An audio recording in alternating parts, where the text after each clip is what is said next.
Hello, my dear students. So here I am back. Your teacher is over here. कल last video देखने के बाद कुछ students ने मुझे कमेंट किया, सर आपने टीचर की स्पेलिंग शायद गलत लिख दी है, but this teach A R means teach and A R is my initial Abhishek Rajput. And आगे हम इस सीरीज को कंटिन्यू करने वाले हैं, जैसा कि मैंने प्रॉमिस किया था कि अभी मैंने ग्रेविटेशन की एक वीडियो डाली है और ये पार्ट 2 है ग्रेविटेशन का। तो जिन्होंने भी फर्स्ट पार्ट को देखा समझा, ओके, प्लीज कमेंट करके बताएं कि कौन सा टॉपिक उन्हें सबसे अच्छा लगा या किस टॉपिक में अभी भी उन्हें प्रॉब्लम है, ताकि मैं उनके लिए एक डिटेल्ड वीडियो साथ में बना सकूं। So in this video we would be talking about the further topics that needs to be discuss in the chapter gravitation. So a lot of students have watched this that video, the previous video, and I also got some support from my students. So I something that I really like about it, that I will keep on doing this if you will show support to that channel and also the series. Okay. तो चलो इस session को आगे लेके चलते हैं और बढ़ते हैं अपने टॉपिक की तरफ. So this is the board that I'm sharing with you. I hope you can see that. Yes. Okay ना, तो बढ़ते हैं आगे. लास्ट टॉपिक में हमने कुछ टर्म्स डिस्कस किए, like in the part 1 of gravitation we have discussed universal law of gravitation. Yes. And universal law of gravitation में हमने डिस्कस किया that how does a gravitational force changes with mass and the distance. So gravitational force can be denoted by F equals to G m1 m2 upon r square. R square means the square of distance between the objects, right? और कहीं कहीं किसी किसी books में like NCERT में इसे D से भी डिनोट किया गया है, सो कंफ्यूज होने की कोई बात नहीं है. डी या आर ये डिस्टेंस है दोनों बॉडीज के बीच का या फिर उनके बीच के सेंटर्स का, राइट. ना एक क्वेश्चन था कि सर क्या सारी बॉडीज एक दूसरे पे ग्रेविटेशनल फोर्स लगाती हैं? यस, लगाती हैं. ठीक है. तो इसी पे हम डिस्कस करने वाले हैं कि suppose this is the universal law of gravitation. यहाँ पे एफ क्या है? Gravitational force. जी क्या है? आपका ग्रेविटेशनल कांस्टेंट. m1 यानी फर्स्ट मास, m2 यानी सेकंड मास. ओके, तो डिस्कस करते हैं क्वेश्चन इसी से रिलेटेड कि suppose we have two masses. Okay, let us suppose two masses of 1 kg. both are 1 kg masses. Okay, and they are separated by a distance of 1 meter. Okay. ऐसे situation में sir हम gravitational force कैसे निकालेंगे? कुछ भी नहीं करना, simple यही फॉर्मूला आपको यूज करना है. Come on, let's put the values on over here. G की वैल्यू है 6.67 into 10 to the power -11. I hope कि अब तक तो याद हो गया होगा काफी बच्चों को. Then m1 1 kg, m2 1 kg. Okay, again the distance between them is 1, so 1 square is also 1. So can I say that the force, gravitational force between two bodies of mass 1 kg separated at a distance of 1 meter is equals to 6.67 into 10 to the power -11 Newton? Yes, definitely. सो कहीं कहीं कई बार मैंने एक चीज notice की है कि question आ गया है कि what is universal gravitational constant. What is universal gravitational constant? इस क्वेश्चन का बहुत ही सुटेबल आंसर मैं आपको बताने वाला हूं. So gravitational universal gravitational constant is nothing but universal gravitational constant is just the force of gravitation. Universal gravitational constant is the force of gravitation acting between two bodies, two bodies of unit mass separated at unit distance. What does this unit means? Anyone? Yes, unit का मतलब होता है एक। Okay, यानी कि अगर दो masses हैं, दोनों 1 kg के मासेस हैं, और दोनों के बीच का डिस्टेंस 1 मीटर है, तो हम कह सकते हैं कि gravitational constant is the force of gravitation between them. Okay, for that you can also use this derivation that I have already mentioned on the top. Okay, ये ऊपर में मैंने मेंशन किया है, इसको आप यूज कर सकते हैं। Okay, yes, you can use it with this. Okay,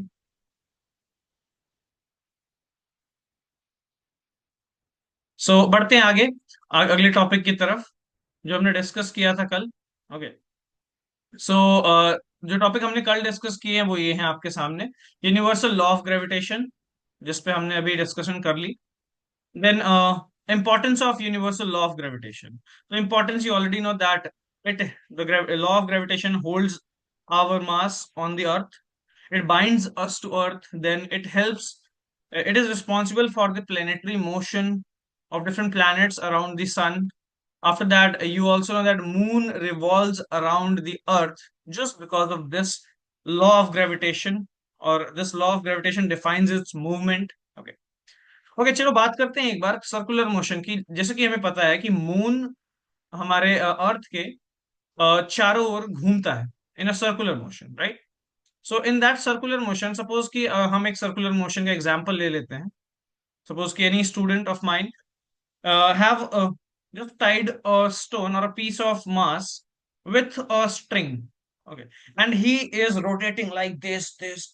Okay, we are doing it like this. Okay, so this is the mass that we have, right, over here. This is the mass that we can see that we have over here. Okay, this mass is actually, suppose this mass is m. Okay, now, to move in a circular motion, let us suppose कि अगर मैं एक ऐसे एक पत्थर बांध लिया मैंने एक धागे में, एक थ्रेड में, एक स्ट्रिंग में, और उसे ऐसे घुमा रहा हूं, ठीक है? At the moment when I will release that thread, जैसे ही मैं इस थ्रेड को छोड़ता हूं अपने हाथ से, ये पार्टिकल क्या यहीं रहेगा या यहां से दूर जाएगा? यस, ये यहां से दूर जाएगा। अच्छा, ये एक सर्कुलर मोशन है, as you have already studied in Newton's law of motion. Circular motion में क्या चीज है जो चेंज होती रहती है? यस, उसका डायरेक्शन, और वी कैन से कि उसकी वेलोसिटी हर पॉइंट पे चेंज। जैसे यहाँ पे उसकी वेलोसिटी इधर की तरफ है, इस पॉइंट पे उसकी वेलोसिटी इधर की तरफ है, इस पॉइंट पे उसकी वेलोसिटी इधर की तरफ है, ठीक है? यानी कि हर पॉइंट पे इसका डायरेक्शन चेंज हो रहा है, और अगर हम इसे अपने हाथ से ना पकड़े तो शायद ये उसी डायरेक्शन में निकल जाएगा। यस, आप करके देखो। यहां अगर मैं करके देखना चाहूं तो मेरे पास, ओके, सपोज कि I have a mask over here and I am rotating it like this, और जैसे ही मैं इसे छोड़ता हूं, ये अपनी डायरेक्शन में निकल जाएगा, जिस भी डायरेक्शन में, जिस पॉइंट पे मैंने इसे छोड़ा, ठीक है? तो इससे इसी पाथ पे घुमाते रहने के लिए, एक्चुअल में अगर देखा जाए तो हमें इसे होल्ड करके रखना पड़ेगा, या फिर हम कह सकते हैं कि हमें इस पे कुछ फोर्स लगा करके रखना होगा। अदरवाइज जैसे ही हमने उसे छोड़ा, इट विल बी रिलीज। तो ये जो मास है, ये जो स्टोन है, ये अपने आप को बाहर की तरफ निकालना चाहेगा, और अगर हमें इसे इसी पाथ पे रखना है तो हमें अंदर की तरफ एक फोर्स लगाना पड़ेगा। Otherwise it will move out and it will move tangentially. How it will move? It will move tangentially, because जब भी कोई बॉडी एक सर्कुलर पाथ पे मूव करती है तो उसकी डायरेक्शन चेंज होती है, और उस पॉइंट पे, जिस पॉइंट पे हम उसकी बात कर रहे हैं, उस पॉइंट पे उसकी मोशन का डायरेक्शन उस सर्किल के टेंजेंट के डायरेक्शन में होता है। सपोज कि यहाँ पे अगर हम बात करें और बॉडी अगर इस तरीके से गोल गोल घूम रही है, तो इस डायरेक्शन में अगर आप बॉडी को रिलीज करते हो तो उसकी डायरेक्शन कुछ इधर होती है, वेलोसिटी की डायरेक्शन कुछ इधर होती है। इस पॉइंट पे अगर बात करें तो डायरेक्शन कुछ इधर होती है, ठीक? So this is called tangentially. Okay, now let us just talk about the scenario that we are having with moon. Okay, let's talk about Earth and Moon. Okay, this is our Earth, the beautiful Earth, and this is Moon, which is smaller than Earth. Yes. Okay, so ये moon है, ये अर्थ है। अगर ये इस moon को अर्थ के चारों ओर घूमना है, अर्थ इस पे एक फोर्स लगाएगा जो इसे इसके पाथ पे होल्ड करके रखेगा। ठीक है, because in every circular motion I can say कि बॉडी का डायरेक्शन चेंज हो रहा है। ठीक है, बट उसे होल्ड करने के लिए हमें एक फोर्स लगाना पड़ेगा। यस, अब ये फोर्स लगाता कौन है? ये फोर्स अर्थ लगाता है और ये फोर्स मून लगाता है। क्या है वो फोर्स? वो फोर्स है gravitational force, the force by which two bodies attract each other. Okay, ना अगर मैं बात करूं सर्कुलर मोशन की, तो सर्कुलर मोशन में अभी मैंने आपको बताया कि स्टोन को घूमते रहने के लिए हमें अंदर की तरफ एक फोर्स लगाना होता है। ठीक है, उस फोर्स को, जो फोर्स सर्कुलर मोशन में बॉडी को अंदर की तरफ होल्ड करके रखती है, जो उसे उसके पाथ पे होल्ड करके रखती है, उस फोर्स को हम कहते हैं centripetal force. What do we call it? Centripetal force. So किसी भी बॉडी के लिए जो सर्कुलर मोशन में घूम रही है, centripetal force is something that holds it up on its path. तो यहाँ पे मून पे भी अर्थ एक सेंट्रीपिटल फोर्स लगा रहा है, और वो फोर्स अगर मैं बात करूं कि किसकी वजह से है, तो वो फोर्स है, वो जो सेंट्रीपिटल फोर्स है, वही उसका रिस्पॉन्सिबल कौन है? वो ग्रेविटेशनल फोर्स जो है, वही सेंट्रीपिटल फोर्स भी है। ये जो सेंट्रीपिटल फोर्स है, यहाँ पे अगर मैं इस स्टूडेंट की बात करूं जिसने इसे होल्ड करके रखा है, वो मस्कुलर फोर्स लगा रहा है, अपने मसल्स की फोर्स लगा रहा है, और वो मस्कुलर फोर्स सेंट्रीपिटल फोर्स के लिए रिस्पॉन्सिबल है। और सिमिलरली अगर मैं अर्थ की बात करूं, तो अर्थ का जो ग्रेविटेशनल फोर्स है, वही सेंट्रीपिटल फोर्स के लिए रिस्पॉन्सिबल है। And that is why the moon revolves around the earth. So you might be getting this word. Okay, centripetal force. What is centripetal force? So centripetal force is a kind of force that holds a body moving in a circular motion on its own. Okay, और ये centripetal force किसी भी force की वजह से हो सकता है, जैसे यहाँ पे मस्कुलर फोर्स है, और दूसरे केस में ग्रेविटेशनल फोर्स है। ठीक है, now let's move ahead of this topic. अब जैसे कि हमने कई क्वेश्चंस इसमें किए, हमने डिस्कस किए कि जो इक्वेशन ऑफ मोशन है, राइट, इक्वेशन ऑफ मोशन, वो ग्रेविटी के लिए चेंज हो जाते हैं, थोड़े बहुत चेंजेस आते हैं उसमें, equations of motion. Okay, so in the last class we have discussed all the things. Let's see how many of us can just showcase their concept understanding. Okay, read करता हूं मैं क्वेश्चन को। An object is thrown vertically upwards. Vertically means ऊपर की तरफ, horizontally means plane में। Okay, सो vertically upwards एक body है, एक ऑब्जेक्ट है जिसे फेंका गया।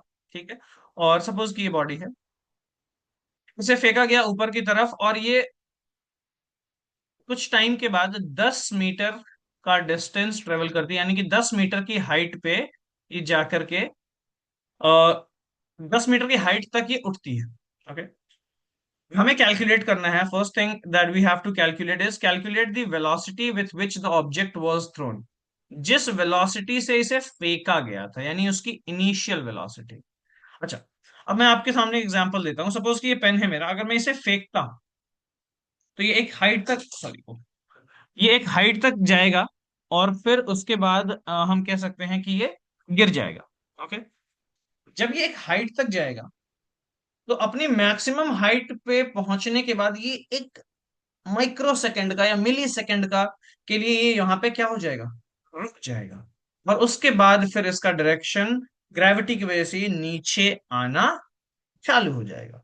ठीक है, यानी कि हमने जब फेंका तो हमने इसे कुछ वेलोसिटी दी, और जब ये अपने मैक्सिमम पॉइंट पे पहुंचा, तो ये वहां पे जाकर के कुछ माइक्रो सेकंड के लिए रुका। ठीक है, तो ये इनिशियल वेलोसिटी हमने कुछ दी, लेकिन जो फाइनल वेलोसिटी हुई इस मोशन में, वो ऊपर जाने के बाद वो कुछ देर के लिए रुक गया, जिसकी वजह से हम कहते हैं कि जो फाइनल वेलोसिटी है, जो फाइनल वेलोसिटी है ऊपर वाले पॉइंट पे, यानी 10 मीटर कवर करने के बाद, वो होती है 0। इनिशियल वेलोसिटी का हमें कोई अता पता नहीं। तो कैसे करने वाले हैं हम इस क्वेश्चन को?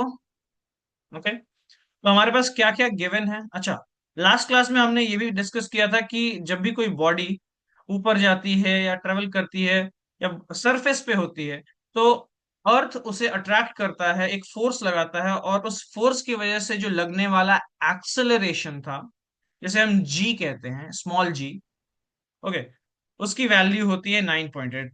सो for sake of simplicity we can also take it 10, but अगर गिवन नहीं है तो हम उसे 9.8 मीटर पर सेकेंड स्क्वायर ही लेंगे। तो क्या क्या गिवन है हमारे पास इस क्वेश्चन में? गिवन है हमारे पास हाइट गिवन है 10 मीटर, हमारे पास फाइनल वेलोसिटी गिवन है 0, हमारे पास जी की वैल्यू गिवन है 9.8 मीटर पर सेकेंड।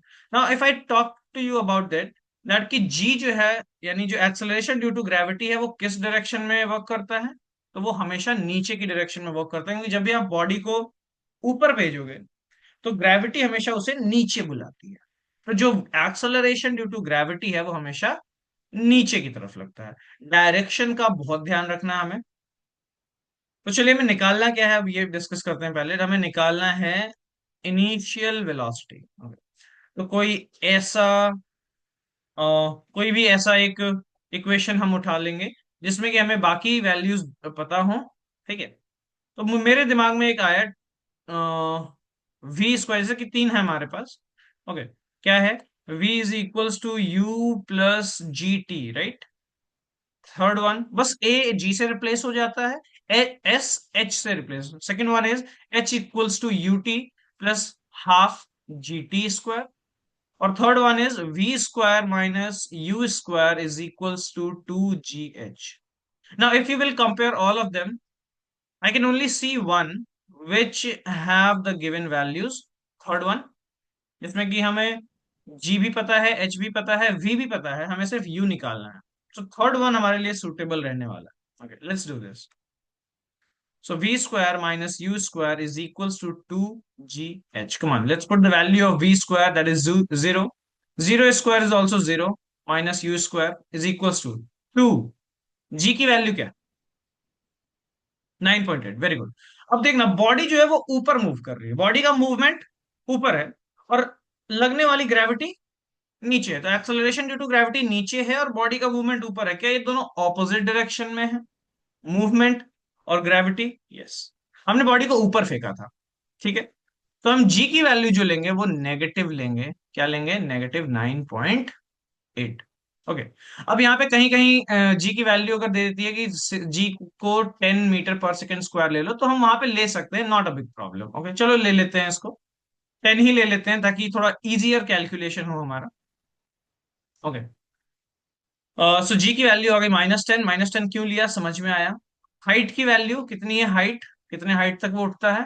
10 मीटर तक। Okay, come on let's calculate it. So minus u square is equals to -200।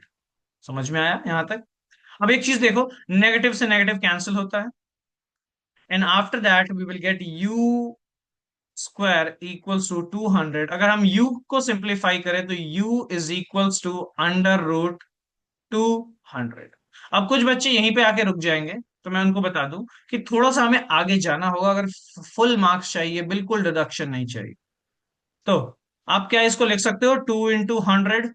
Very good, लिख सकते हैं। ठीक है, अब 100 एक परफेक्ट स्क्वायर है। किसका स्क्वायर है? 100 10 का स्क्वायर है, तो 10 जो है वो बाहर निकल जाएगा इस अंडर रूट के चंगुल से, राइट। और 2 यहीं पे फंसा रह जाएगा। तो आंसर जो हमारा आएगा वो 10 रूट 2। अब ये वेलोसिटी थी, तो वेलोसिटी मीटर पर सेकंड में हम निकालते हैं। सो 10 रूट 2 मीटर पर second is the final answer.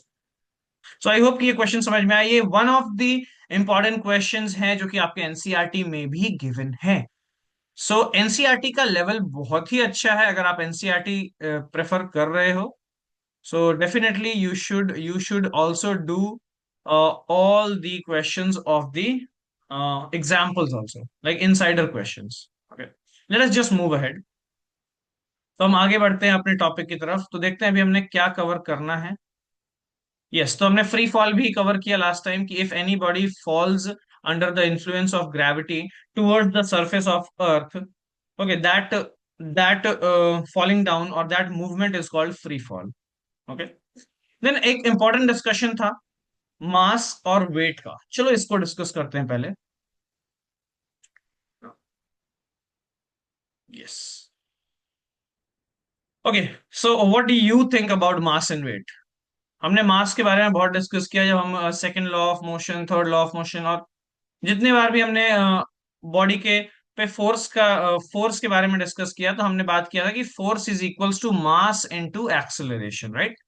Okay, so mass is what, mass मतलब कि किसी भी बॉडी का कंटेंट, किसी भी मैटर के अंदर कितना कंटेंट है, the content of a matter is called mass. Okay, I can say content. और जो आज तक हम समझते आए हैं वेट, वेट एक्चुअली क्या है? आप कहते हो कि सर मास और वेट में क्या डिफरेंस है, तो वेट एक्चुअली कंटेंट की बात नहीं करता, वेट एक्चुअली एक फोर्स है। कैसा फोर्स है वेट? तो वेट का मतलब कि the by which force by which the Earth attracts a body on its surface. Earth अपने सरफेस पे किसी बॉडी को कितने फोर्स से अट्रैक्ट कर रही है, वो है weight. Now let's move ahead. If we are moving ahead with mass and weight, चलिए एक बार जल्दी से कंपैरिजन कर लेते हैं कि मास और वेट में क्या कंपैरिजन। ओके, तो अभी you can also see that there is a case. ऊपर में आपको एक पिक्चर दिख रही है, right? There is a person sitting on और on Earth, on the surface of Earth. Okay, so अगर मैं सरफेस ऑफ अर्थ की बात करूं, तो सरफेस ऑफ अर्थ पे इसका जो वेट है 500 न्यूटन। क्या हमने वेट कभी न्यूटन में मेजर किया है? When you go to a weighing machine, you just measure your weight and you say sir मैं सर 50 kg का हूँ, मैं 60 kg का हूँ। अब मैं अगर अपनी बात करूं, मैं 80 kg का हूँ। हाँ भाई, 80 kg का हूँ। ओके, तो केजी, सर वेट तो हम केजी में मेजर करते हैं? नहीं, वो हम वेट नहीं, वो हम मास मेजर करते हैं। और वेट क्या है? वेट एक्चुअली एक फोर्स है। वेट एक्चुअली एक फोर्स है, ठीक है? और इस फोर्स की वैल्यू किस में होनी चाहिए? न्यूटन। आज तक जो हम वेइंग मशीन पे मेजर कर रहे थे, वो हमारा वेट नहीं, वो हमारा मास है, ठीक है? सो 560 न्यूटन इसका वेट है अर्थ पे। अच्छा, same person on moon, moon पे जाने पे इसका वेट 90 न्यूटन। अरे वेट बदलता है क्या? वेट बदल सकता है? कुछ बच्चे कह रहे होंगे हाँ सर, कुछ बच्चे कह रहे होंगे नहीं सर, बदल नहीं सकता, मेरा वेट तो उतना ही है। चलो, इसके बारे में भी हम डिस्कस करेंगे कि वेट कैसे बदल सकता है, ठीक है? Okay, my mass is always 56 kg। अब ये बच्चा कहता है कि मेरा मास जो है वो हमेशा 56 kg है, लेकिन जो मेरा वेट था वो अर्थ पे कुछ और है, मून पे कुछ और है, ठीक है? तो चलो डिस्कस करते हैं क्या डिफरेंसेस हैं मास और वेट में। सो पहला पॉइंट है, द क्वांटिटी ऑफ मैटर, और you can say the content of matter in a body is called mass. Mass, body के अंदर, मैटर के अंदर कितनी क्वांटिटी है, किसी बॉडी के अंदर मैटर की कितनी क्वांटिटी है, वो उसका मास होता है। अच्छा, वेट क्या है? Weight is the gravitational force with which the Earth attracts objects towards its centre. Earth हमेशा किसी भी ऑब्जेक्ट को अपने सेंटर की तरफ अट्रैक्ट करती है, बिकॉज ग्रेविटेशनल फोर्स जो है वो एक सेंट्रल फोर्स है, वो सेंटर टू सेंटर अप्लाई होता है, ठीक है? तो वेट का मतलब कि एक फोर्स है। वेट क्या है? एक फोर्स है। अगर ये क्वेश्चन आता है व्हाट इज डिफाइन वेट, तो आप ये पॉइंट लिख सकते हैं, ठीक है? और mass is a scalar quantity. Scalar यानी कि सर इसमें कोई डायरेक्शन नहीं होता, ठीक है? Without any direction. And weight क्या है? वेट एक वेक्टर क्वांटिटी है। क्यों वेक्टर क्वांटिटी है भाई? क्योंकि जब हमने डिस्कस किया था कि फोर्स क्या है, force is mass into acceleration, acceleration क्या है, v minus you by T. ये वेलोसिटी क्या थी, वेक्टर क्वांटिटी, तो एक्सेलरेशन भी हुआ वेक्टर क्वांटिटी। और अगर एक्सेलरेशन वेक्टर क्वांटिटी है तो फोर्स भी हुआ वेक्टर क्वांटिटी। और वेट क्या है, वेट तो एक फोर्स ही है ना, weight is just a force, so weight is also a vector quantity. Very good, let's move ahead. The mass of a body is constant everywhere in the universe. किसी भी body का मास universe के किसी भी कोने में, अर्थ पे, मार्स पे, सन पे मत जाना भाई, प्लूटो पे, कहीं भी ओके, किसी भी जगह पे, हम किसी और गैलेक्सीज में भी जाएं तो मास हमारा हमेशा सेम रहने वाला है। जबकि अगर मैं बात करूं वेट की, तो weight of a body is variable. यही देखा हमने कि अभी इस बच्चे का वेट 560 न्यूटन था अर्थ पे, और 19 न्यूटन है, 19 न्यूटन है मून पे। ठीक है, the weight of the body depends on the location. ठीक है, नेक्स्ट चीज, the mass of a body, the mass of a moving body is m। Okay, अगर मास निकालना है तो हमें क्या क्या फॉर्मूला यूज करना पड़ेगा, F equals to m a. ठीक है, और हम मास निकालने के लिए कह सकते हैं मास इक्वल्स टू F अपॉन ए। ठीक है, अच्छा, और वहीं अगर वेट की बात करूं तो वेट क्या है, वेट एक फोर्स है। और ये फोर्स कौन लगा रहा है, अर्थ लगा रहा है। ठीक है, यानी कि वो ग्रेविटेशनल फोर्स है। अर्थ जब किसी भी मास को अट्रैक्ट करता है तो वो एक एक्सेलरेशन से उसे अपनी तरफ खींचता है, उस एक्सेलरेशन को हम क्या कहते हैं, जी। तो वो फोर्स हम कह सकते हैं, वेट की वैल्यू क्या होती है, weight is equals to mass into acceleration due to gravity.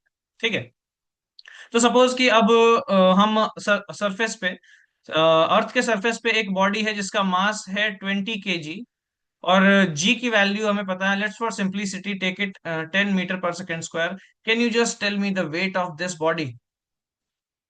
अगर मास 20 kg है, जी की वैल्यू 10 है, तो वेट कितना है, 200 न्यूटन। कैसे निकाला, कैसे निकाला, मास को gravitation acceleration due to gravity से मल्टीप्लाई किया, 20 इंटू 10, बड़ा ही सिंपल सा आंसर, 200 न्यूटन।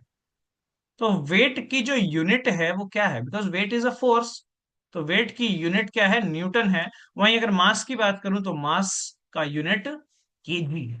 ठीक है, तो ये कुछ पॉइंट्स हैं जो कि अगर आप ऐसे ही आप याद करोगे, अपने दिमाग में रखोगे, तो डेफिनेटली इस 3 नंबर के क्वेश्चंस आते हैं इस टॉपिक पे।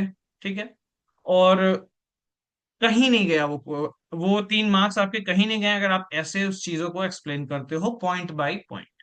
ठीक है, बढ़े आगे।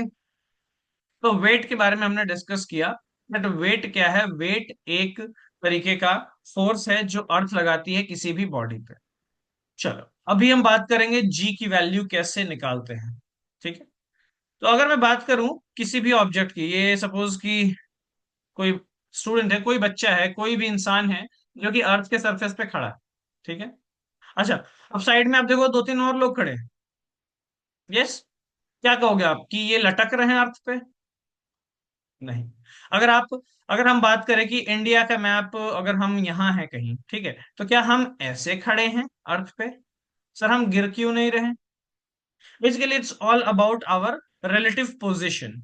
रिलेटिव यानी हमारे रिलेटिव्स की पोजीशन नहीं, रिलेटिव पोजीशन यानी कि अगर आप अर्थ को बाहर से देखो तो लोग हमें इस तरीके से दिखाई देंगे, लेकिन जब हम अर्थ के ऊपर रहते हैं तो हम अपने आप को स्टैंडिंग पोजीशन में ही अज्यूम करते हैं। ठीक है, अब ये अर्थ घूम भी रही है, ठीक है, तो उसकी वजह से पोजीशन चेंज होता है, बट अगर रिलेटिवली हम देखें तो हम अर्थ के ऊपर खड़े हैं। तो सपोज कि हम अगर अर्थ के ऊपर कोई भी ऑब्जेक्ट खड़ा है, अच्छा, ये अर्थ है, अर्थ का सेंटर मान लिया हमने। सपोज ये ऑब्जेक्ट है और एक कोई इंसान है, ठीक है, ये अर्थ के सरफेस पे खड़ा है। तो अगर मैं इस पे ग्रेविटेशन, सपोज कि इस बंदे का मास स्मॉल एम है और अर्थ का मास काफी ज्यादा है, हम इसे कैपिटल एम ले लेते हैं। ठीक है, अर्थ के मास को हम कैपिटल एम से डिनोट करते हैं। ठीक है, तो अगर मैं वेट की थ्योरी से जाऊं कि वेट इसका क्या होगा, ठीक है, तो आप कहोगे sir weight is just a force which is equal to mass into acceleration due to gravity. Yes, weight क्या है, एक फोर्स है। वेट एक फोर्स है। तो इस पे लगने वाला, इस बॉडी पे लगने वाला जो फोर्स है वो कितना है? F equals to mg। ठीक है। अब अगर हम बात करें कि ये फोर्स किसकी वजह से है भाई, ये फोर्स है ग्रेविटेशन की वजह से। ठीक है। तो चलो हम कैलकुलेट कर देंगे, हमने यूनिवर्सल लॉ ऑफ ग्रेविटेशन पढ़ा है, उसके हिसाब से हम कैलकुलेट करते हैं कि इनके बीच में लगने वाला ग्रेविटेशनल फोर्स कितना होगा। ठीक है। कैसे डिनोट करते हैं उसे? F equals to G m1 m2 upon are square. Okay, r क्या है?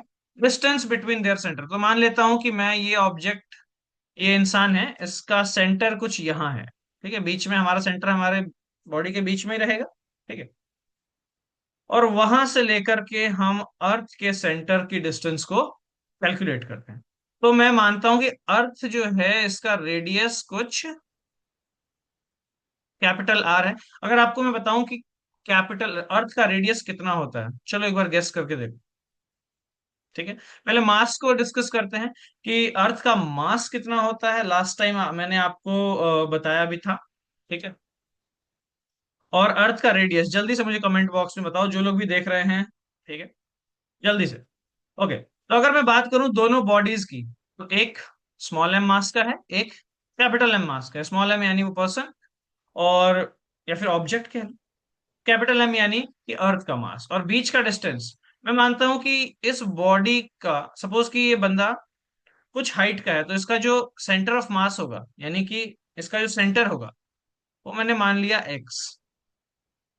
अब अगर मैं उसकी बात करूं, रेडियस ऑफ अर्थ की बात करूं, ठीक है, तो रेडियस ऑफ अर्थ, ओके, अर्थ का जो रेडियस है आपको पता है कितना है?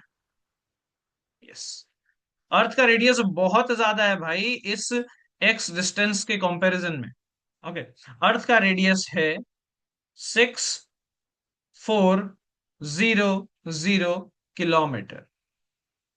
कितना? 6400 किलोमीटर। तो क्या हम कह सकते हैं 6.4 इंटू 10 टू द पावर 6, 6 क्या, 6 मीटर। ओके, हमने इसे कन्वर्ट कर दिया 6 मीटर इतना। अब इसके सामने इंसान की हाइट कितनी हो सकती है? 1 मीटर या आधा मीटर। अगर सेंटर ऑफ मास की, उसके सेंटर की बात करूं, अगर ये 1 मीटर का इंसान है तो उसका सेंटर सरफेस से कितने डिस्टेंस पे होगा? आधा मीटर। अब मैं इस 6.4 इंटू 10 टू पावर 6 मीटर के साथ आधा मीटर ऐड करूं, कैसा लगेगा? ऐसा ही लगेगा जैसे कि हमने ओशन में जाकर के एक गिलास पानी की बोतल डाल दी, मतलब एक गिलास पानी डाल दिया, और पूछा कि भाई कुछ महसूस हुआ, थोड़ा सा हाइट बढ़ी क्या तुम्हारी, तुम्हारी लेवल बढ़ी क्या? अरे भाई कैसे पता चलेगा? ये जो रेडियस ऑफ अर्थ है वो इतना ज्यादा बड़ा है इस एक्स डिस्टेंस से, कि हम उसे अगर ऐड भी करें तो वो लगभग लगभग रेडियस ऑफ अर्थ के बराबर ही होगा। ठीक है। तो यानी इन दोनों के बीच का डिस्टेंस हम कह सकते हैं अप्रोक्सीमेटली अर्थ के रेडियस के इक्वल है। अगर मैं इस डिस्टेंस की बात करूं कि यहां से लेकर के, इस सेंटर से लेकर के यहां तक के डिस्टेंस, तो हम इसे कहेंगे अप्रोक्सीमेटली आर, यानी रेडियस ऑफ अर्थ के इक्वल ही है। तो चलो अब जल्दी से हम इक्वेशन बनाते हैं एक और। तो पहला इक्वेशन जो हमें मिला F equals to m g, दूसरा इक्वेशन जो हमें मिलने वाला है वो है ग्रेविटेशनल फोर्स के हेल्प से। ठीक है। F equals to G, m1 यानी मास ऑफ अर्थ, m2 यानी मास ऑफ द ऑब्जेक्ट, अपॉन इनके बीच का डिस्टेंस कितना है? रेडियस ऑफ अर्थ के बराबर है, तो आर स्क्वायर बनेगा। ये है हमारा सेकंड इक्वेशन। अब अगर इन दोनों इक्वेशंस के हेल्प से हम अगर एक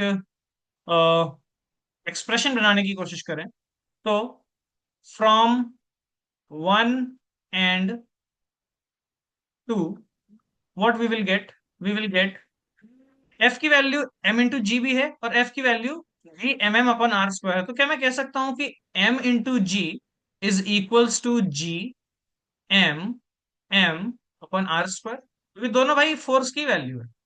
ये फोर्स जिससे अर्थ उसे पुल कर रहा है, और ये ग्रेविटेशनल फोर्स, दोनों सेम फोर्स हैं। ठीक है। तो इस ऑब्जेक्ट पे लगने वाले जो फोर्स हैं वो mg से भी निकाले जा सकते हैं, g mm/r² से भी निकाले जा सकते हैं। चलो आगे देखते हैं क्या होता है। यहां से कैंसिल, कैन यू सी, इधर भी एम है, इधर भी एम है, स्मॉल एम, काट दिया। आई बात समझ में? तो जो एक्सप्रेशन हमारे पास, फाइनल एक्सप्रेशन जो हमारे पास मिलती है हमें, ठीक है, वो एक्सप्रेशन है small g is equals to capital G into mass of earth one r square. अब अगर आप एक चीज नोटिस करो कि जी की जो वैल्यू है, स्मॉल जी की वैल्यू है, वो मास पे डिपेंड करती है, किसके? अर्थ के। अगर हम अर्थ पे हैं तो अर्थ के मास पे डिपेंड करेगी, अगर हम मून पे हैं तो मून के मास पे डिपेंड करेगी, अगर हम अर्थ पे हैं तो उसका रेडियस लेंगे हम, और अगर मून पे है तो मून का रेडियस लेंगे, कहीं भी है। अगर हमारी लोकेशन चेंज हो रही है, ठीक है, तो मासेस, जिस जो हमें पुल करेगा, वो मासेस भी चेंज होंगे और उसका साइज भी अलग अलग होगा। ठीक है, जैसे जुपिटर का की बात करूं, जुपिटर इतना बड़ा है, उसका मास बहुत ज्यादा होगा, तो उसका रेडियस भी बहुत ज्यादा होगा, तो वहां जी की वैल्यू कुछ और आएगी। ये जो जी की वैल्यू है वो किसके लिए है? अर्थ के लिए है। ठीक है, तो चलो जल्दी से कैलकुलेट करते हैं। देखो भाई, सारी वैल्यूज जो इसमें गिवन है, जी बोलो, एम बोलो, आर बोलो, ठीक है, जी बोलो, एम बोलो, आर बोलो, ये सारी वैल्यूज हमारे पास कांस्टेंट वैल्यूज है। ठीक है, तो जल्दी से वैल्यूज पुट करो और जल्दी से मुझे आंसर फटाफट से देने की कोशिश करो।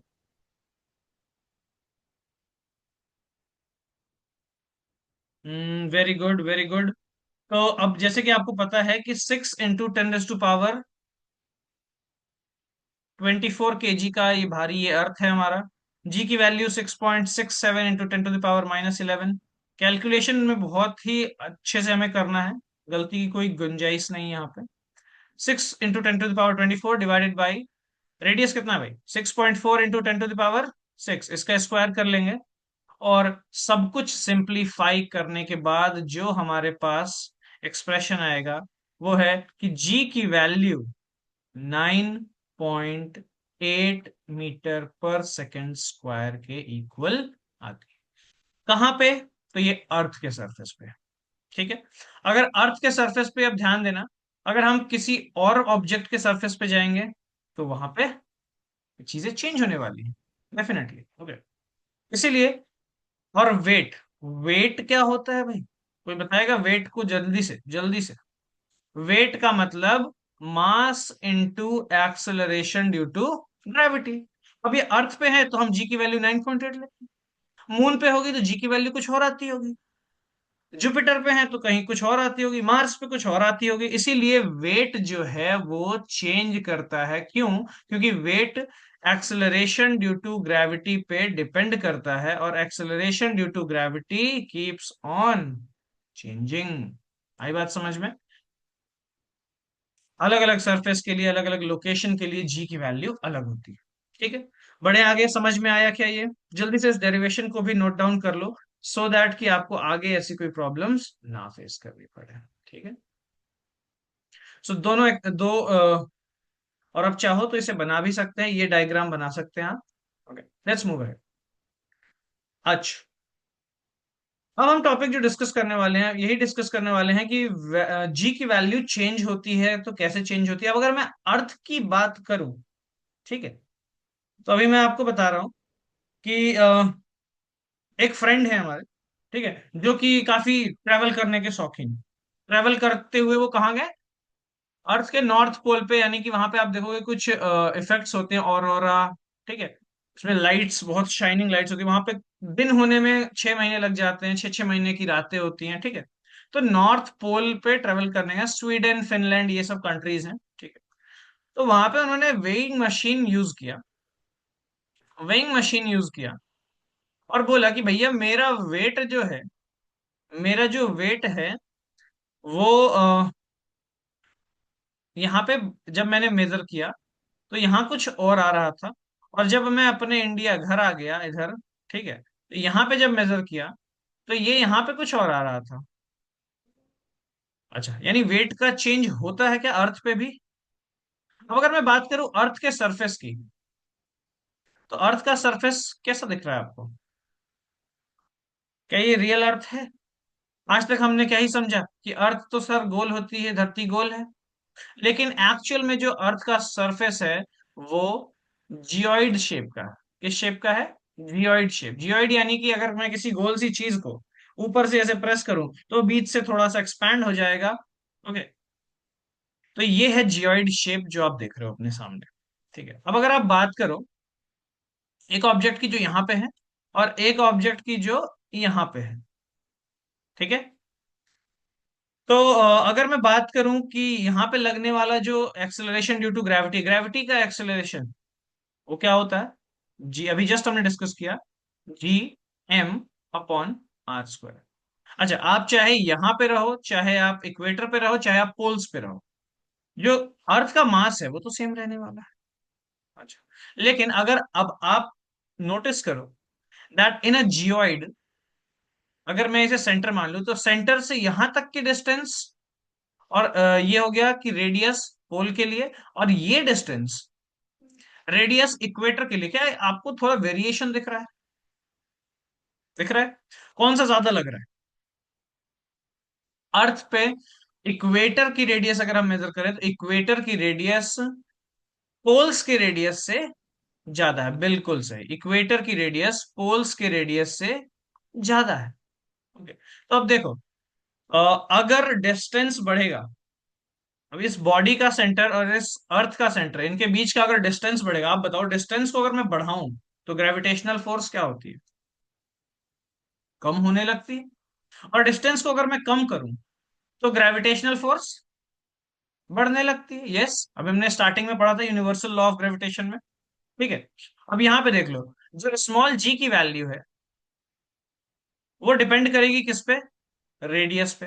अब अगर रेडियस को बढ़ाऊं मैं तो स्मॉल जी की वैल्यू कम होती चली जाएगी, और रेडियस को अगर घटाऊं मैं तो स्मॉल जी की वैल्यू बढ़ जाएगी। तो अगर मैं बात करूं पोल्स पे, तो पोल्स पे मैंने रेडियस, पोल्स पे रेडियस एक्चुअल में कम हो गया। अगर रेडियस कम होगा तो जी की वैल्यू बढ़ेगी, और अगर रेडियस बढ़ेगा यानी अगर इक्वेटर की बात करूं तो वहां पे जो जी की वैल्यू है वो पोल्स के मुकाबले कम है। तो अगर मैं बात करूं कि किसी ऑब्जेक्ट का, सेम ऑब्जेक्ट अगर सेम मास एम ऑब्जेक्ट है, ठीक है, अगर मैंने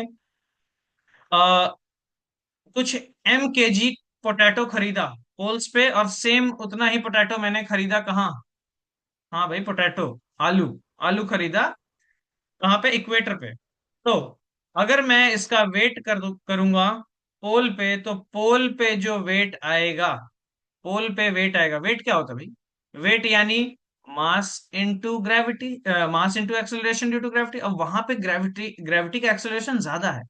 क्यों? क्योंकि रेडियस कम है।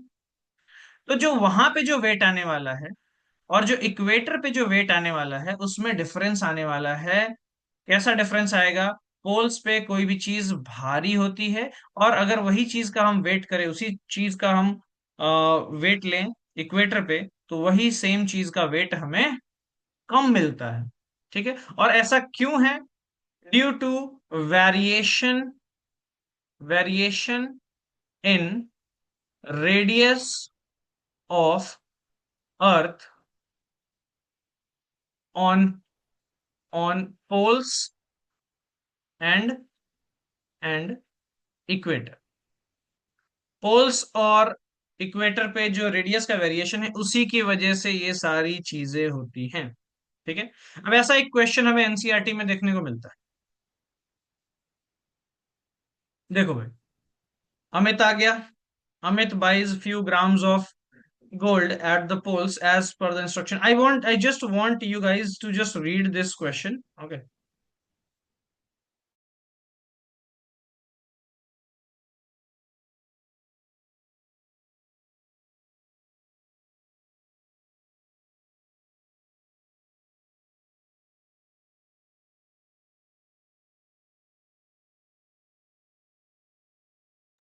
पढ़ लिया?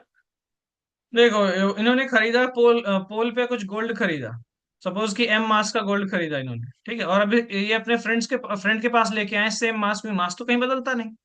लेकिन इक्वेटर पे इसका वेट कम आएगा, और पोल्स पे इसका वेट ज्यादा आएगा। तो क्यों भाई? फ्रेंड ने क्यों मना कर दिया? फ्रेंड तो ऐसे ही होते हैं ना, आप कितनी भी अच्छी चीज कर लो वो आपके मजे ले ही लेते हैं। ठीक है, तो फ्रेंड ने क्यों मना कर दिया? क्योंकि एक्चुअल में जितना गोल्ड उसने पोल पे खरीदा, सपोज कि उसने अगर 1000 ग्राम गोल्ड खरीदा, ठीक है, तो इसका वेट, इसका जब वेट लोगे तो पोल पे कुछ और आएगा, ज्यादा आएगा। और वही अगर मान लो कि अगर इक्वेटर पे आ गए तो शायद थोड़ा कम आए, हो सकता है 990 ग्राम गोल्ड आए। अब 10 ग्राम का घाटा कौन झेलना चाहेगा? कोई भी नहीं। तो इसलिए दोस्त ने मना कर दिया कि नहीं भैया, तुम्हें तो उल्लू बना दिया किसी ने। ठीक है। तो ऐसा क्यों हुआ? क्योंकि पोल्स पे और इक्वेटर पे अर्थ की जो रेडियस है वो अलग अलग है, जिसकी वजह से पोल्स पोल्स की रेडियस कम है, जिसकी वजह से वहां पे जी की वैल्यू कम है। ओके। और इक्वेटर पे जो रेडियस है वो ज्यादा है, इसकी वजह से जी की वैल्यू, सॉरी, इक्वेटर पे जो रेडियस है वो ज्यादा है, जिसकी वजह से जी की वैल्यू कम है। और पोल्स पे जी रेडियस की वैल्यू कम है, जिसकी वजह से जी की वैल्यू ज्यादा है। और इसी की वजह से वेट जो है वो पोल पे ज्यादा बताएगा किसी भी चीज का, और इक्वेटर पे अगर आप वही चीज लेके आओ तो उसका वेट कम दिखाई देगा। आई बात समझ में? तो this is called variation in small g. और भी वेरिएशंस हैं स्मॉल जी के, कि अगर हम किसी ऑब्जेक्ट को ऊपर लेके गए हाइट पे, तो वहां पे जो वेट होता है वो, किसी भी ऑब्जेक्ट का वेट कम होने लगता है। ठीक है। ये हम डिस्कस करेंगे ग्रेड 11 सीरीज में, क्योंकि ये चीज हमारे नाइन्थ के सिलेबस में नहीं। ठीक है। Okay, let's move ahead with some problems. Okay, चलो भाई, क्वेश्चन आ गया क्या? जल्दी से पढ़ते हैं आज का क्वेश्चन। ओके, आई थिंक ये क्वेश्चन नंबर 3 है हमारा आज का, right? Gravitational force on the surface of moon is only 1/6 as strong as the gravitational force on earth. तो चलो मैं कहता हूं कि अर्थ का जो ग्रेविटेशनल फोर्स है मजबूत होगा। क्यों? क्योंकि अर्थ का मास ज्यादा है। Okay.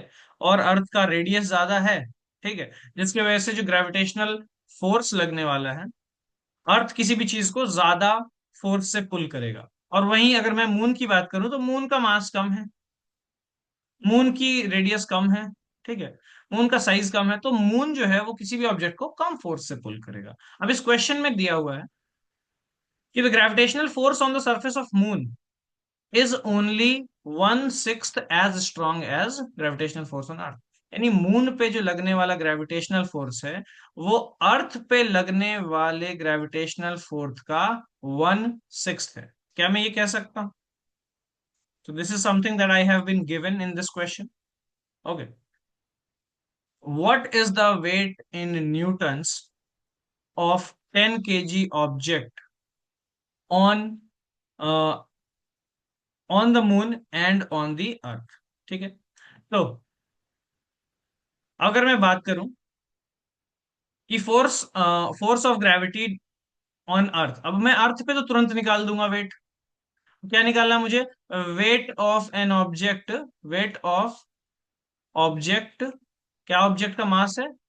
Mass 10 kg on earth. Okay, अर्थ पे निकालते हैं, चलो। तो अर्थ पे हम कैसे निकालते हैं? Weight is equals to mass into g. G की वैल्यू अलग अलग चेंज होती है, देखो मून पे कुछ अलग होगी, इसलिए मैं यहाँ पे लिख देता हूँ mass into acceleration due to gravity on earth. ठीक। मास कितना? 10 kg। Gravitation acceleration due to gravity कितनी? हम्म, जल्दी। 9.8, वेरी गुड। ठीक है। तो बॉडी का वेट जो आएगा वो आएगा 98 न्यूटन। ठीक। आई समझ में बात? चलो अब एक बार इसी को हम मून के लिए निकालते हैं। ठीक है। इसको यहीं रखेंगे, बगल में मून के लिए निकालते हैं। ओके। मून। तो पहले इस इक्वेशन से हमें जो चीजें मिल सकती हैं पहले हम वो ढूंढने की कोशिश करते हैं। ठीक है। चलिए, तो इस इक्वेशन की मदद से हमें एक चीज पता चली कि जी, अब वो मास क्या है? सपोज कि वो 10 kg का मास है। ठीक है। हम इसे एम ही बोलते हैं। G, mass of moon, mass of moon into mass of that object upon moon के रेडियस का स्क्वायर। ठीक है, इज इक्वल्स टू 1/6 को बाहर करते हैं पहले। G M m, sorry moon क्यों ले रहे हैं हम तो अब अर्थ लेंगे ना, क्योंकि हम अर्थ की बात कर रहे हैं। इधर क्या है? एफ ई है, यानी कि force of gravitational force of अर्थ। ये मास, उसी सेम मास की बात करें हम, दोनों मास सेम है हमारे जिसके हम वेट निकालने वाले हैं। बस ये बात अलग है कि लोकेशन अलग है।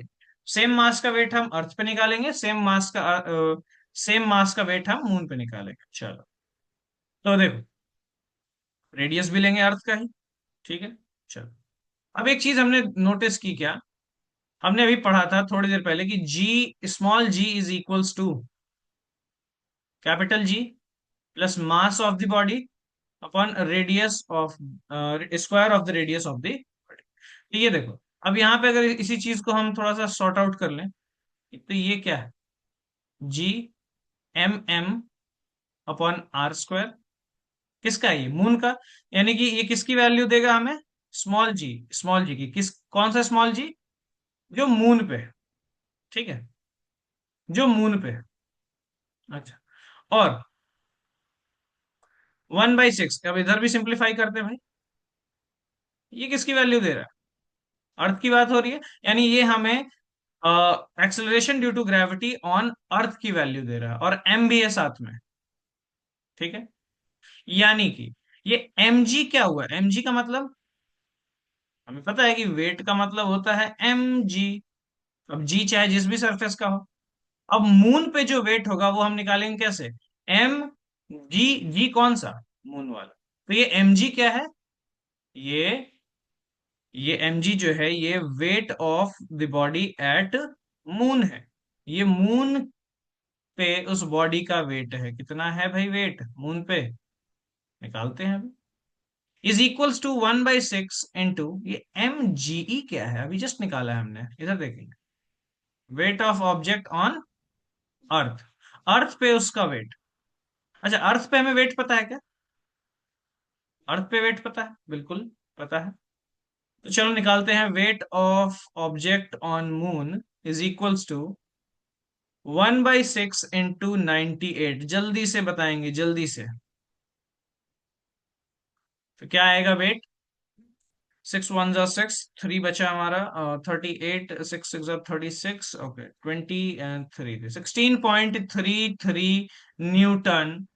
ये उसी ऑब्जेक्ट का वेट है जो कि मून पे है, मास सेम है, बट वेट कितना आया, 16.33 न्यूटन।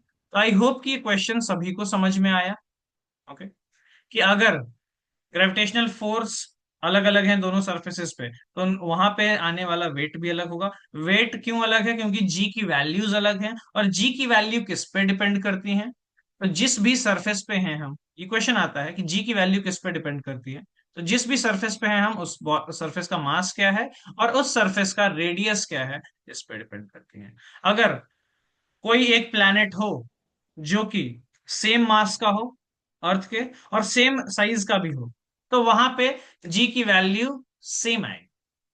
आई बात समझ में, स्मॉल जी की वैल्यू सेम आएगी। तो हम कह सकते हैं कि स्मॉल जी की वैल्यू अलग अलग सरफेसेस पे चेंज होती है, जिसकी वजह से वेट अलग अलग सरफेसेस पे चेंज होता है।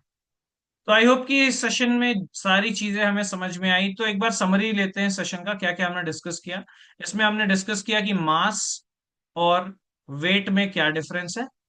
ठीक है, और हमने डिस्कस किया कि हाउ जी की वैल्यू कैसे डिटरमाइन करते हैं हम। ठीक है, हमें एक एक्सप्रेशन भी मिला, G equals to G M M upon, sorry, G M upon are square, ये हमें मिला। ओके, जी की वैल्यू अलग अलग सर्फेसेस पे चेंज होती है। अच्छा, अर्थ पे भी थोड़ी बहुत चेंजेस होती है, क्यों, वेरिएशन होते हैं अर्थ पे, variation of G on earth is due to the shape of earth. Earth का एक्चुअल शेप क्या है, जियोइड है, जिसके वजह से जो जी की वैल्यू है वो पोल्स पे ज्यादा होती है, और जी की वैल्यू इक्वेटर पे कम होती है। ठीक है, अच्छा, अब एक बहुत ही इंपॉर्टेंट क्वेश्चन जो कि सीबीएसई पॉइंट ऑफ व्यू से कई बार पूछा जा चुका है, कि differentiate between capital G and small G. ये डिफरेंशिएशन कई बार हमें आया है। ठीक है, आज हम इसके बारे में डिस्कस कर लेते हैं सेशन को एंड करने से पहले। ठीक है, तो जो लोग भी स्किप कर रहे हैं वो इस पार्ट पे जरूर आ जाना, क्योंकि ये क्वेश्चन एनसीईआरटी का एक कह सकते हैं सीबीएसई का एक one of the favourite question है। जी, कैपिटल जी की वैल्यू क्या है, मतलब कैपिटल जी है क्या actually. So it is it is universal law, universal gravitational constant. ठीक है, क्या है ये यूनिवर्सल ग्रेविटेशनल कांस्टेंट है। और स्मॉल जी क्या है ये?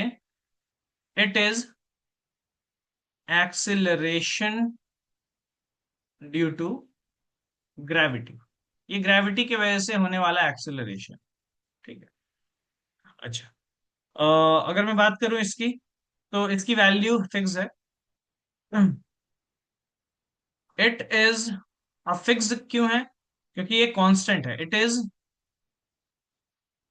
Equal to it is equal to 6.67 into 10⁻⁻11 Newton metre square per kg square. और अगर मैं जी की वैल्यू बात करूं, तो it's value is 9.8 metre per second square on the surface of अर्थ। ठीक है, अर्थ पे इसकी वैल्यू ये है। अच्छा, तो क्या दोनों वैल्यूज फिक्स होती हैं? क्या नहीं, it is it remains constant. It remains constant, ये हर जगह कांस्टेंट रहता है। ठीक है, everywhere in this universe, everywhere in this universe. Okay, जबकि अगर मैं स्मॉल जी की बात करूं, तो it's value changes with location. हम जिस सरफेस पे जाएंगे वहां पे जी की वैल्यू कुछ और आएगी। अगर वैल्यूज अलग अलग हैं, मासेस अलग हैं, रेडियस साइजेस अलग हैं, तो वहां पे अलग आएगी। ठीक है, अब जल्दी से इनके यूनिट्स की बात करते हैं। यूनिट्स अभी हमें पता है कि एक ग्रेविटेशनल कांस्टेंट है, इसकी यूनिट हमने पहले भी डिस्कस की है। Its unit is okay its unit is newton metre square per kg square. ऐसे भी लिख सकते हैं, या फिर ऐसे भी लिख सकते हैं जैसे हमने अभी ऊपर लिखा है इधर। ठीक है, ऐसे। ठीक है, बेटर तरीका वही है, ऊपर वाला। ओके, और अगर मैं इसकी एसआई यूनिट की बात करूं, पता है भाई एक्सेलरेशन का एसआई यूनिट क्या होता है? Its unit is metre per second square. और ये हम ऐसे भी लिख सकते हैं, मीटर पर सेकेंड स्क्वायर। अच्छा, एक चीज बात बताओ मुझे, कि कुछ लोग और भी पॉइंट्स बताते हैं, जैसे कि यहाँ पे वो इसकी डेफिनेशन लिख दें। ओके, डेफिनेशन लिख देंगे, यानी कि universal gravitational constant is the force of gravitation acting between two object of unit mass separated at a unit distance. और यहाँ पे वो लिख देंगे, it is the acceleration due to gravity due to which it is the acceleration of the body due to the influence of gravitational force of earth. बस। तो आप चाहो तो उसको लिख सकते हो, नहीं चाहो तो these points are more than sufficient. Okay, तो एक चीज और हमने समरी में ऐड कर ली, हमने एक चीज और डिस्कशन किया। क्या डिस्कशन रहा वो हमारा? वो डिस्कशन था difference between difference between small g and capital G. So this is the last thing that I would like to tell you before ending this session. I hope that everyone enjoyed this session. Okay, I also tried to make this session interesting. Okay, and now I am stopping sharing. Okay, so let's come back to this main page. Everyone, if you like this session, do like this video. Put your comments if anywhere or at any point. You can put your comments. आप comment डालना कि sir इस point पे, इस time पे जो आपने बताया वो मुझे यहाँ पे नहीं समझ में आया, या फिर जो भी चीज है, तो मैं उसको आपको डिटेल में शॉर्ट्स में या किसी वीडियो में समझा। ठीक है, और बाकी के और भी इंटरेस्टिंग सेशन, अभी जैसे ग्रेविटेशन जो है इसमें बहुत सारी चीजें बाकी हैं। जैसे कि अभी आपका थ्रस्ट एंड प्रेशर आएगा, बायंसी आएगी, आर्किमिडीज प्रिंसिपल है। ठीक है, उसका हम एक न्यू पार्ट बनाएंगे जो है ग्रेविटेशन एंड बायंसी पार्ट 3। ठीक है, So see you in the next video, and till then everyone, keep on studying. हर एक चीज को अच्छे से थॉरोली पढ़ो। और हाँ, have fun, don't be over stressed. जो भी चीजें चाहिए आप मुझे कमेंट में बताओ, मैं उस चीज को ऐड करूंगा। ठीक है। So bye bye, take care lovely students, I will see you again in my next video. Till then, follow this channel, Teach AR. This is on YouTube only. I will also make a Instagram handle for this. So don't be worried about the contents. Okay. Just keep on studying. Bye bye. Take care.